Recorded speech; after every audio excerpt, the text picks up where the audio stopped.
Hyderabad Nampally forensic lab లో అగ్ని ప్రమాదం ఎలా జరిగిందో తేల్చేందుకు రంగం సిద్ధమైంది. సెంట్రల్ ఫోరెన్సిక్ టీం నగరానికి చేరుకుంది.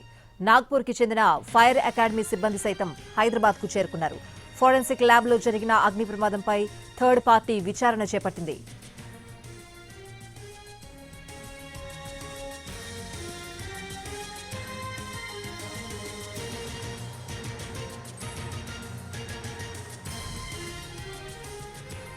హైదరాబాద్ నాంపల్లి ఫోరెన్సిక్ ల్యాబ్ లో అగ్ని ప్రమాదం ఎలా జరిగిందో తేల్చేందుకు రంగం సిద్ధమైంది. సెంట్రల్ ఫోరెన్సిక్ టీం నగరానికి చేరుకుంది.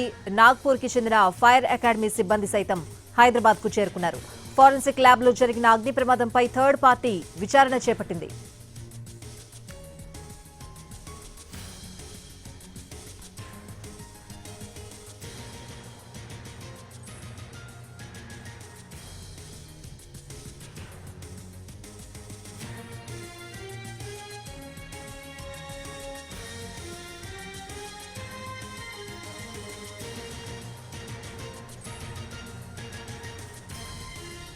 హైదరాబాద్ నాంపల్లి ఫోరెన్సిక్ ల్యాబ్ లో అగ్ని ప్రమాదం ఎలా జరిగిందో తేల్చేందుకు రంగం సిద్ధమైంది.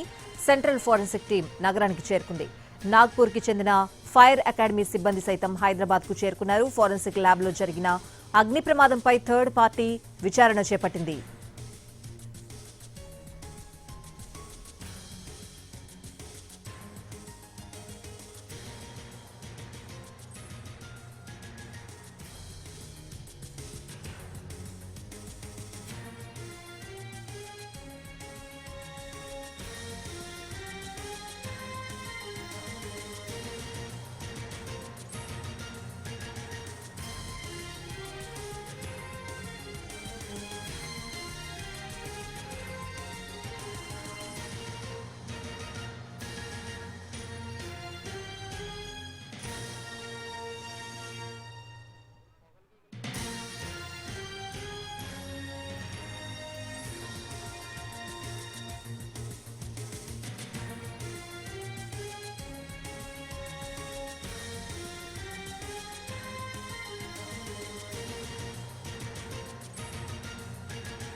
హైదరాబాద్ నాంపల్లి ఫోరెన్సిక్ ల్యాబ్ లో అగ్ని ప్రమాదం ఎలా జరిగిందో తేల్చేందుకు రంగం సిద్ధమైంది. సెంట్రల్ ఫోరెన్సిక్ టీం నగరానికి చేరుకుంది. నాగ్పూర్ కి చెందిన ఫైర్ అకాడమీ సిబ్బంది సైతం హైదరాబాద్ కు చేరుకున్నారు. పూర్తి అప్డేట్స్ అడిగి తెలుసుకుందాం.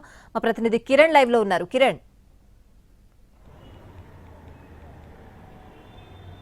స్వాతి, నాంపల్లిలోని ఫోరెన్సిక్ సైన్స్ ల్యాబ్ అగ్ని ప్రమాద ఘటనపై సెంట్రల్ నుంచి టీము కొద్ది నిమిషాల క్రితమే వచ్చారు. ప్రస్తుతం మనము ఎఫ్ఎస్ఎల్ ల్యాబ్ వద్ద ఉన్నాం. వీరంతా కూడా నాగ్పూర్ నుంచి ఒక స్పెషల్ టీం అయితే ఎఫ్ఎస్ఎల్ ల్యాబ్ అగ్ని ప్రమాద ఘటనపై స్థలాన్ని కూడా పరిశీలించారు.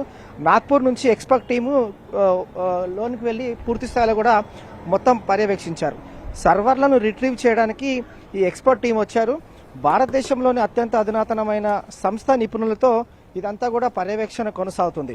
ఓటుకు నోటు కేసుకు సంబంధించి పూర్తి మెటీరియల్ కూడా 2021లోనే కోర్టుకు సమర్పించారు కాబట్టి కోర్టు ఆధీనంలో పూర్తి స్థాయిలో కూడా వివరాలు ఉన్నాయి కాబట్టి ఈ అంశంలో అలాగే ఈ ఫోన్ ట్యాంపింగ్ కేసుకు సంబంధించి కూడా 7 ఫైల్స్ ఏవైతే ఉన్నాయో వాటిని రిప్లేస్ చేసేందుకు, రిట్రీవ్ చేసేందుకు కూడా నిపుణులు ప్రస్తుతం అయితే సర్వర్ రూమ్లను కూడా పర్యవేక్షించారు. అలాగే ఈ కాలిన ఈ రూములు, తర్వాత సర్వర్ రూమ్లు, హార్డ్ డిస్క్కు సంబంధించి పెన్ డ్రైవ్స్, కంప్యూటర్స్ ఏవైతే ఉన్నాయో వాటన్నిటిని కూడా పరిశీలన చేశారు. అలాగే ఈ ఫోరెన్సిక్ సైన్స్ ల్యాబ్ ఈ సర్వర్లకు సంబంధించిన బ్యాకప్ పైన కూడా ఆరా తీశారు. మొత్తంగా ఎఫ్ఎస్ఎల్ ల్యాబ్ అగ్ని ప్రమాద ఘటనకు సంబంధించి కూడా సెంట్రల్ ఫోరెన్సిక్ టీం అయితే ప్రస్తుతం దాదాపు 1 గంట పాటు నాంపల్లిలోని ఫోరెన్సిక్ సైన్స్ ల్యాబ్ మొత్తం అంతా కూడా పరిశీలన చేసింది. నాగ్పూర్ నుంచి కూడా ఎక్స్పర్ట్ టీం హైదరాబాద్ వచ్చారు. కొద్ది నిమిషాల క్రితమే వారు వెనుదిరిగారు. సర్వర్లను ఏ విధంగా రిట్రీవ్ చేయాలి, తర్వాత ఏ విధంగా దీనికి సంబంధించి బ్యాకప్ రూమ్స్ ఉన్నాయి, వీటన్నిటిపైన కూడా ఎక్స్పర్ట్ టీము పరిశీలన జరిపారు. అలాగే ఈ ప్రమాదం ఏ విధంగా జరిగిందనే దానిపైన కూడా క్లూస్ సేకరించారు కాబట్టి వాటన్నిటికి సంబంధించి కూడా పరిశీలన చేశారు. ఏ డాక్యుమెంట్స్ కాలిపోయాయి, అలాగే ఈ 40 కంప్యూటర్లతో పాటుగా ఫోన్ ట్యాంపింగ్ కేసుకు సంబంధించి 7 మెటీరియల్ సంబంధించి కూడా కాలిపోయాయి కాబట్టి వాటిని ఏ విధంగా రిట్రీవ్ చేయొచ్చు, అలాగే క్లౌడ్లో ఏ విధమైన సమాచారం నిక్షిప్తమై ఉంది అనేక అంశాలపైన కూడా నాగ్పూర్ నుంచి వచ్చిన ఎక్స్పర్ట్ టీం అయితే పరిశీలన చేశారు. కొద్ది నిమిషాల క్రితమే నాంపల్లిలోని FSL పూర్తి స్థాయిలో కూడా పర్యవేక్షణ చేసిన తర్వాత పరిశీలించిన తర్వాత బృందం కొద్ది నిమిషాల క్రితమే వెనుదిరగడం జరిగింది. మరొక సందర్భంలో కూడా సెంట్రల్ నుంచి వచ్చిన ఫోరెన్సిక్ సైన్స్ స్పెషల్ టీము మరొక సందర్భంలో అంటే మరొకసారి కూడా FSL ల్యాబ్ను సందర్శించి పూర్తి స్థాయిలో పరిశీలన చేసి ఒక రిపోర్ట్ అయితే తయారు చేసే అవకాశం అయితే ఉంది. Swathi. Right Kiran, thanks for the updates.